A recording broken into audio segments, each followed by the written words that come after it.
जय हिंद साथियों। मैं नरेश सुनकुसर आपका मेरे चैनल दर्शित करियर एकेडमी में स्वागत करता हूं। तो साथियों, आज की तारीख है 4 सितंबर और 4 सितंबर के आज हम डेली करंट अफेयर्स देखेंगे। उससे पहले अगर आप हमारे चैनल पर नए होंगे तो प्लीज़ चैनल को सब्सक्राइब करके ऑल के बेल आइकन को जरूर प्रेस कीजिए। साथ ही साथ इस वीडियो को शेयर जरूर कीजिए और एक लाइक जरूर कीजिए। उससे पहले मैं आपको बता दूँ, दर्शित करियर एकेडमी में आर्मी, एसएससी जीडी और आरोग्य विभाग की स्पेशल क्लासेस शुरू है। तो जिन भी बच्चों को एडमिशन करना है वो इस दिए हुए एड्रेस पर या इस मोबाइल नंबर पर कांटेक्ट करके पूछ सकते हैं। और दर्शित करियर एकेडमी का टेलीग्राम चैनल है, तो आप वहाँ पर भी जाके उसको ज्वाइन कर सकते हैं ताकि इस वीडियो की पीडीएफ आपको वहाँ मिल सके। तो आज का हमारा पहला सवाल है, अमेरिका ने हाल ही में समय सीमा के पहले किस देश में अपने 20 साल पुराने युद्ध को समाप्त करने की घोषणा की है? तो इसका करेक्ट आंसर है अफगानिस्तान। अमेरिका ने आज से 20 साल पहले जब 2003 में वर्ल्ड ट्रेड सेंटर को अलकायदा के हेड ओसामा बिन लादेन ने उड़ाया था, तो उनकी हत्या करने के लिए अफ़गानिस्तान में युद्ध का आरंभ कर दिया था। तो उसे अब 20 साल हो चुके हैं और अभी हाल ही में अफ़गानिस्तान में तालिबान का कब्जा हो चुका है। तो अमेरिका ने वहाँ से अपना युद्धाभ्यास समाप्त कर दिया और अपने सारे सैनिकों को वापस बुला दिया है। तो मैं आपको बता दूं, अफ़गानिस्तान की बात की जा रही तो अफ़गानिस्तान की राजधानी है काबुल। यहाँ की करेंसी है अफ़गानी। और भारत का बहुत सा इन्वेस्ट अफ़गानिस्तान में लगा हुआ है, जैसे शहदूद बांध परियोजना, ये भारत के सहयोग से अफ़गानिस्तान में बनाई जा रही है। तो आपको याद रखना है। दूसरा सवाल है, किस देश के राष्ट्रपति ने विदेशी मुद्रा संकट के चलते खाद्य आपातकाल की घोषणा की है? तो इसका करेक्ट आंसर है श्रीलंका। श्रीलंका के जो राष्ट्रपति है गोडबाया राजपक्षे, इन्होंने विदेशी मुद्रा संकट के चलते खाद्य आपातकाल की घोषणा की है। अब श्रीलंका की अगर बात की जाए तो श्रीलंका की कमर्शियल कैपिटल है कोलंबो, एग्जीक्यूटिव कैपिटल है जयवर्धनेपुरम कोट्टे।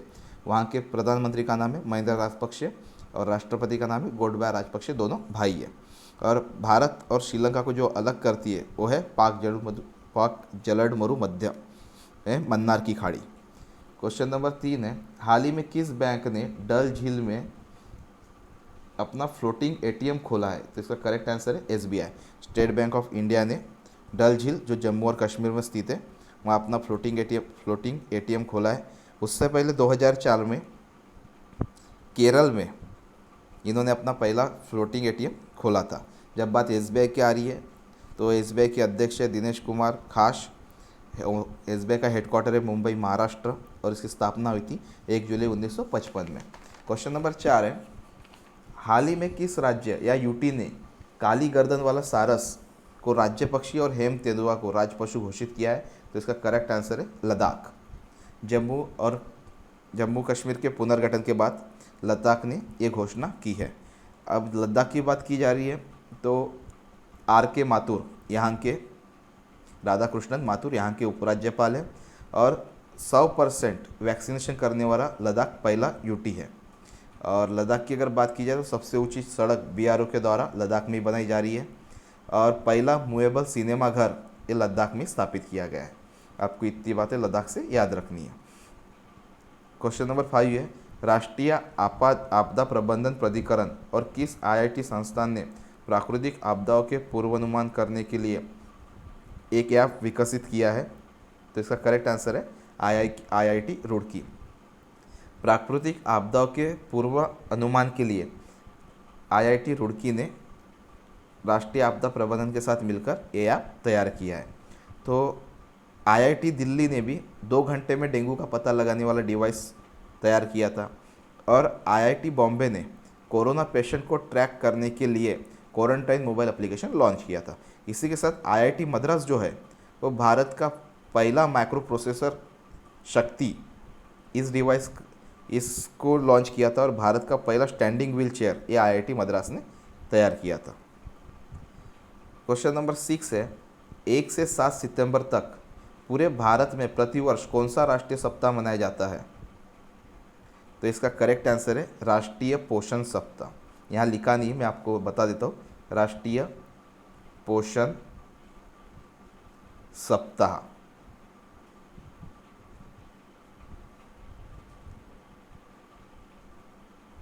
ये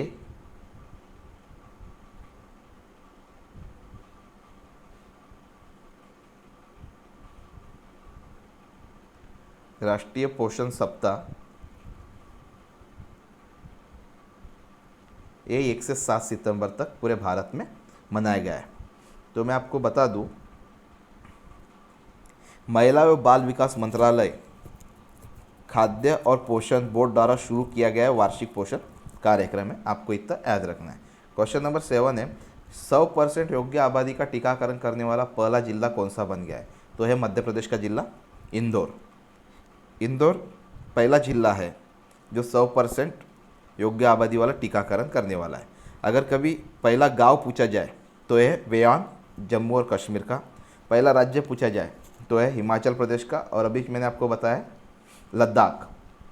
ये पहला यूटी है 100% योग्य आबादी का टीकाकरण करने वाला।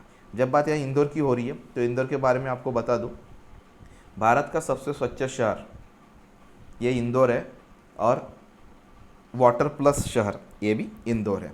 आपको इतना याद रखना है। क्वेश्चन नंबर 8 है, किस राज्य सरकार ने मुफ्त पानी पाने के लिए पानी बचाओ योजना शुरू की है? तो इसका करेक्ट आंसर है गोवा। गोवा के जो मुख्यमंत्री है प्रमोद सावंत, इनके द्वारा ये पहल शुरू की गई है। अब जब बात गोवा की होगी तो यहाँ की राजधानी है पणजी, राज्यपाल है PS श्रीधरन पिल्लई, और क्षेत्रफल की दृष्टि से भारत का सबसे छोटा राज्य है गोवा। सलीम अली बर्ड सेंचुरी ये गोवा में स्थित है, और सलीम अली नेशनल पार्क ये जम्मू और कश्मीर में स्थित है। अगर बात की जाए कोरोना के लिए आयुर्वेदिक इस्तेमाल करने वाला भारत का पहला राज्य गोवा ही था। तैरता घाट का अनावरण गोवा में ही हुआ है, और भारत का पहला रेबीज मुक्त राज्य ये गोवा ही हुआ है। तो आपको गोवा के बारे में इतने फैक्ट्स याद रखना है। क्वेश्चन नंबर 9 है, श्रीमती निर्मला सीतारमन जो हमारी फाइनेंस मिनिस्टर है, इन्होंने किस राज्य में 132 किलोवाट के मोहनपुर सब स्टेशन का उद्घाटन किया है? तो मोहनपुर सब स्टेशन 132 किलोवाट के उद्घाटन इन्होंने त्रिपुरा में किया है। अब बिजली की खपत के चलते, बिजली के कम निर्माण के चलते इन्होंने त्रिपुरा के मोहनपुर में 132 किलोवाट का सब स्टेशन का उद्घाटन किया है। और अगर बात त्रिपुरा की हो रही है तो उससे पहले मैं आपको बता दूं, इसका उद्घाटन किया है श्रीमती निर्मला सीतारमन जी ने। तो इन्होंने एक अभियान शुरू किया था, माई पैड माई राइट। ये अभियान की शुरुआत भी इन्होंने महिला सशक्तिकरण करने के लिए, सशक्तिकरण को बढ़ावा देने के लिए किया था। और त्रिपुरा की जो राजधानी है आगरतला, यहाँ के जो मुख्यमंत्री है वो है बिप्लब कुमार देव, राज्यपाल है सत्यदेव नारायण आर्य, और जो ब्रू जनजाति है वो त्रिपुरा से संबंधित है। एक ब्रिज है एक ब्रिज है जो बांग्लादेश को भारत से जोड़ता है, फेनी ब्रिज।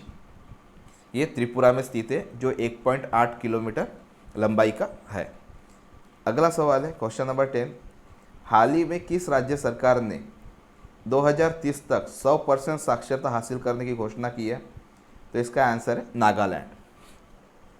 नागालैंड के जो मुख्यमंत्री है नेफ्यू रियो, इन्होंने 2030 तक 100% साक्षरता हासिल करने की घोषणा की है। तो नागालैंड की अगर बात की जाए तो नागालैंड की राजधानी कोहिमा, मुख्यमंत्री अभी मैंने बताया आपको नेफ्यू रियो, राज्यपाल है RN रवि। साथ ही साथ AFSPA की अवधि बढ़ाई गई है। अब AFSPA की अवधि नागालैंड में क्यों बढ़ाई गई है?